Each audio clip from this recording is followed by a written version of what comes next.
Right, well, welcome to the Soapbox, folks. That's the name of the show, by the way. It's not Carl's show, it's the Soapbox here.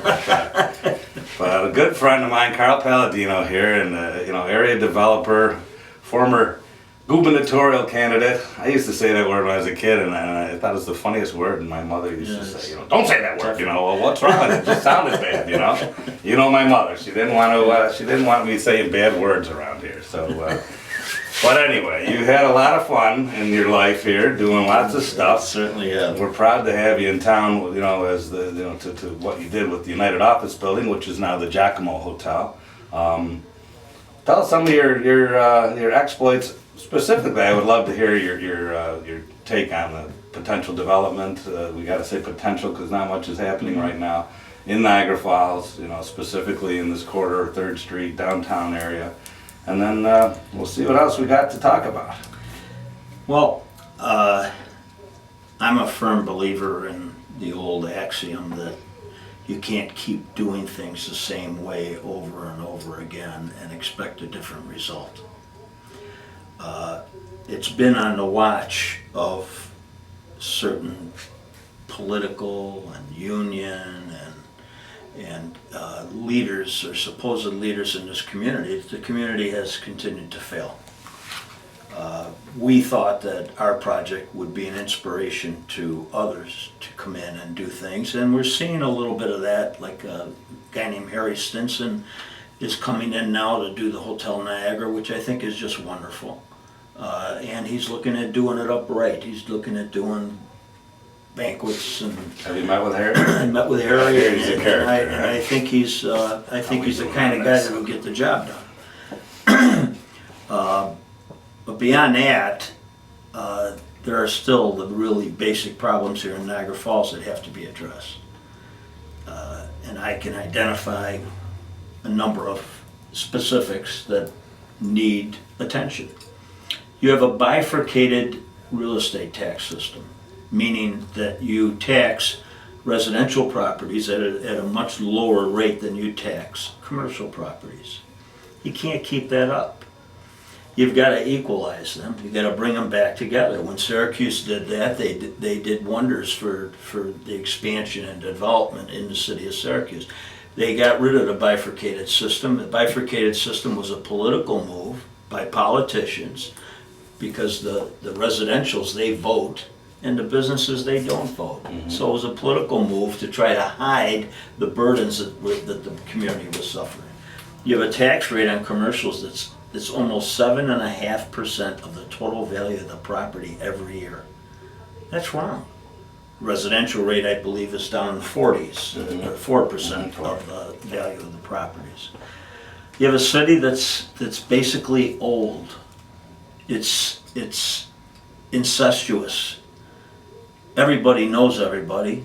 Everybody plays some part in a political role, or they don't live here. In the days of Butch Corsini, what he did in maligning the construction industry here, the bottom line was he just dissuaded everybody from coming and developing here. And some of that continues today, although I see a completely different attitude out of the laborers union. But you look at the operating engineers and it's the same thing. And the carpenters, it's the same nonsense.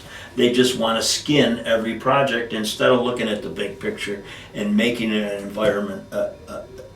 environment accepting of development. Mm-hmm. Looking to the next project while you're working on the first one.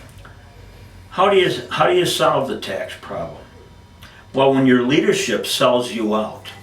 Okay, when your leadership cuts a deal to allow government to abrogate a responsibility that was started back in the 1950s when they built the Niagara Power Project. When they built that project, an allocation of power was set aside for the development of Niagara County and parts of Erie County.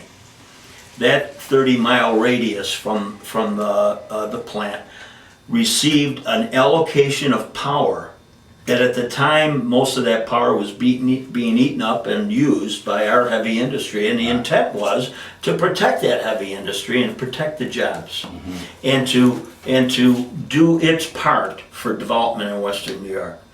For other reasons, then, we lost that heavy industry from Western New York. That industry left. The most of it did. Right. All right. So that allocation of power was unused.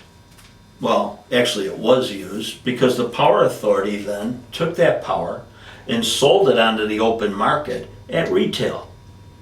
In selling it on the open market at retail, it took in huge profits. Those profits, in an equitable sense, were monies that should have been used for the economic development of Western New York. Right. The money was not properly used. Nobody said anything. The politicians shut their mouths for years and years and years. And then finally, I found out about the Petroleum Fund.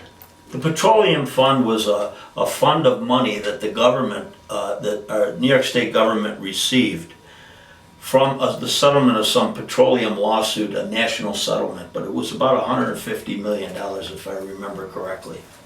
Instead of taking that $150 million and putting it in a general fund of the state, Mario Cuomo and the legislative leaders at the time, Silver and Bruno, they decided to take that money and put it into Power Authority to hold. And they divided it in three parts. They said that the New York State Senate gets $50 million, the Assembly gets $50 million, and the governor gets $50 million, and they can write little notes to the Power Authority and say, send 10,000 to so-and-so church, send 10,000 to this guy or that guy. So, and that was the pork. That was the pork at the time for all the legislators and the government. In investigating this, I came across this issue of the allocation of power. And by the way, the Petroleum Fund was simply a government abuse of its powers without any authority whatsoever. It still exists today. And Sheldon Silver will write out a note and hand it to Tonko's successor to make sure that they send $10,000 to Brian Higgins' church where they're doing some work and they need to get it done. And that's the way things function in this state. That's the basic corruption of our state. Now, and that's what incumbency is about. That's what preserves incumbency. But go back to our little investigation. We come up and we say, wait a minute, you're talking about hundreds of millions of dollars. So we take all this information that Moses and I put together and we hand it to Brian Higgins and we said, here, Brian, open this up, because you've got a bargain for Western New York right now, and get our fair allocation. Well, make a long story short, Brian Higgins raises the issue successfully, but he's brand new on the street in Congress. The powers that be, Louise Slaughter, goes to Brian Higgins and says, you're brand new here, you're going to take a back seat, I'm going on the front page and I'm settling this lawsuit because those people in the Power Authority and Sheldon Silver are my friends, okay? And we're gonna let the Power Authority continue to use that money for the entire state of New York, to hell with Western New York. So they settle it for $10 million a year. And Louise Slaughter takes the headline. And Brian Higgins gets a little headline in the whole thing. And he sold us out without ever asking, without ever coming back and saying, hey, you guys did all the work on this. But put that aside. What happened afterwards? In 2011, the state of New York swept $500 million out of NYPA into the general fund of the state to be shared by everyone. In 2006, they swept an additional $100 million out of NYPA, okay, and spread it around, put it in a general fund to spread around the state. At the same time that they did that, in the budgets, okay, when they were seeking to do that in the budgets, George Maziarz, who is the head of the Energy Committee for the Senate, threw the people of Western New York under the bus. George Maziarz squawked a little bit, okay, put up a perfunctory lawsuit which was poorly addressed. He never got to the core issue because he was afraid of the core issue. And George Maziarz allowed the sweep, and not only did he let it happen, he voted for it.